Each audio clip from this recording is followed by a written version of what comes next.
Thank you, Senator. Many of the companies that we're talking about are American companies. Not all of big tech is American, but we certainly led the way. These companies are very successful. They're very big. They're very powerful. They're really no longer companies. They're countries. And they're going to oppose any of this type of legislation. It's why virtually nothing with respect to big tech has passed in the last 5 years. I want to be fair. I think that social media has made our world smaller, which is a good thing, but it has made our world coarser.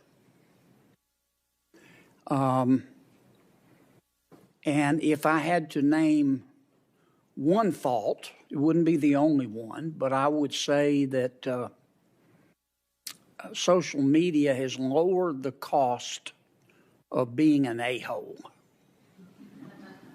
People say things on social media that they would never say in an interpersonal exchange. Adults, even though it's depressing sometimes, can deal with that. It's hard for young people. We've talked about a number of problems that are presented by social media: data, privacy, sexual exploitation, but also mental health, and the impact that I think it's clearly having on particularly young women in the Gen Z generation, 10 or 11 to 25 and 26. They're living their lives on social media. And they're not developing interpersonal relationships. It's making them very fragile. It's reaffirming this culture of victimhood. They're not getting ready for the world. So let me cut to the chase. I'll start with Mr. Am I saying it right, Golan? Golan, I apologize. For young people, defined as people under the age of 16, should we just abolish social media for them? Don't let them access it? You know, things are so serious that Give me some quick answers, because I'm going to go down the line. We should consider all options, but I think we should focus. It makes more sense to focus on a duty of care and changing how these platforms operate. Practically keeping kids off under 16 may be impossible. And I would also say it's not just social media. A lot of these things happen on video game platforms as well. You think it'll really be easy to change the attitudes of these social media companies? If you create a duty of care and you limit the data that they can collect. Right. I think they have a duty to care already. What about you, Doctor? I think we desperately need to educate parents. I know we need to educate, but should we just tell kids, look, it's a lot like alcohol. The stuff is addictive, and until you're 16, you can't access social media. There are benefits that also come from social media, and I don't know whether it's realistic to keep kids off of it completely. I think practicing moderation with close parental supervision, with substantial education coming from the school. Here's a news flash for you. A lot of parents don't care, Doctor. Mr.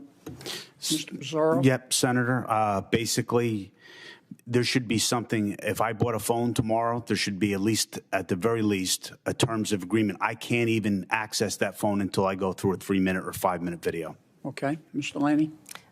An acknowledgement that when you build a tool that allows adults and children to communicate with one another or find connections, that there is a duty of care to ensure that you're creating a safe environment for those kids. Well, I think there's clearly a duty of care. The issue is how to enforce a duty of care. Go try to pass a bill enforcing that duty of care in the United States Congress and see what the reaction from big tech is. Right, absolutely. And creating these tools, recognizing that these incidents are going to happen and finding ways that children can report them. Would you support a law that says, okay, if you're under 16, you can't access social media? I think will be difficult. There are positive things about social media, but there are many, many terrible things that kids are finding themselves in bad shape. If it were, you say it would be hard. I know it would be hard. Do you think it's a wise thing to do?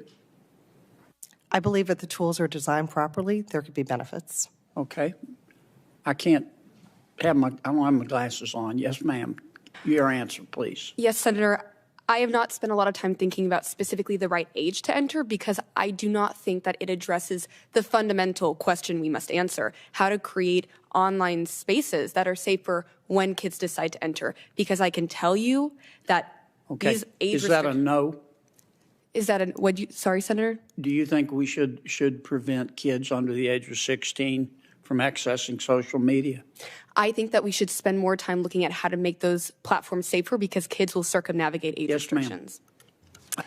And I agree with Ms. Lemke as well. I think that safeguards is the way to go. If we look historically at the automobile industry, it was not safe, but we brought in seatbelts, airbags, and now it is much safer. And we can do that with this industry. Okay, thank you.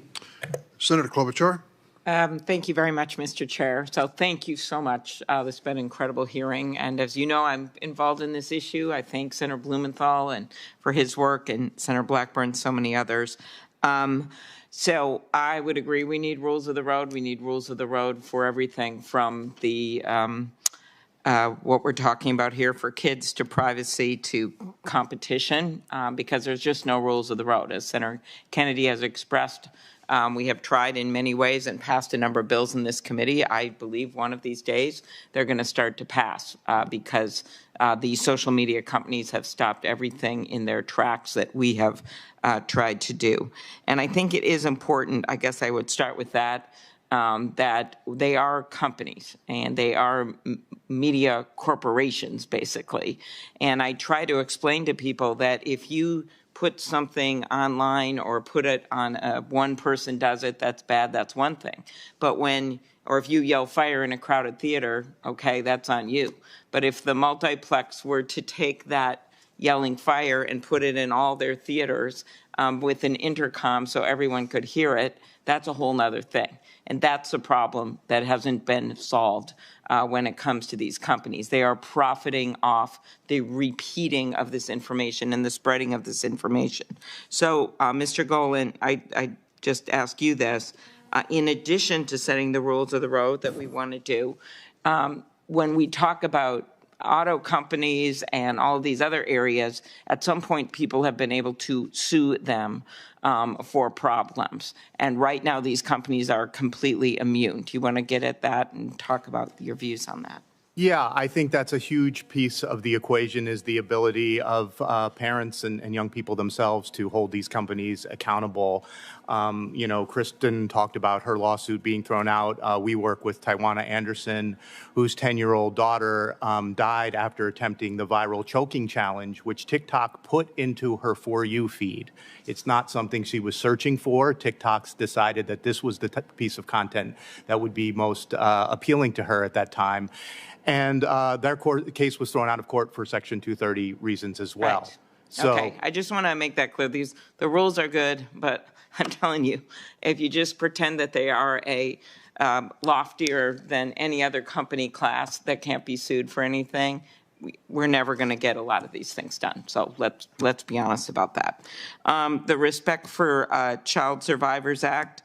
So this is something Senator Cornyn and I passed. Mr. Prinstein, do you agree that it's important for mental health professionals to be involved in interviews of child survivors? This is this idea that whatever the crime, I was a prosecutor for quite a while, sexual abuse, whatever, it's important to have a coordinated effort when it comes to interviewing kids.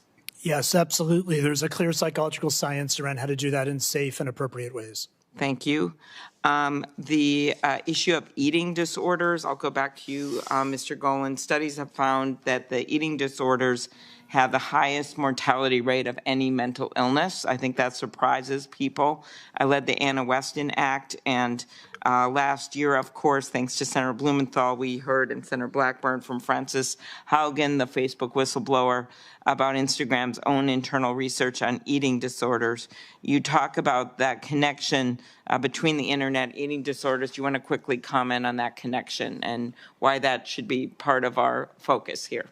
Yeah, so what happens is when girls or anyone really expresses any interest in dieting or dissatisfaction with their body, they get barraged by content recommendations for pro-eating disorder content. And so, because that's what's going to keep them engaged. So we need to create a duty of care that these platforms have a duty to prevent and mitigate harmful eating disorder content and not push it on kids. I mean, I think that's one of the really important things to distinguish between queries where people might be interested in getting some information versus what is being actually pushed in their feed. And frequently it is the worst, most harmful content that's being pushed in their feed.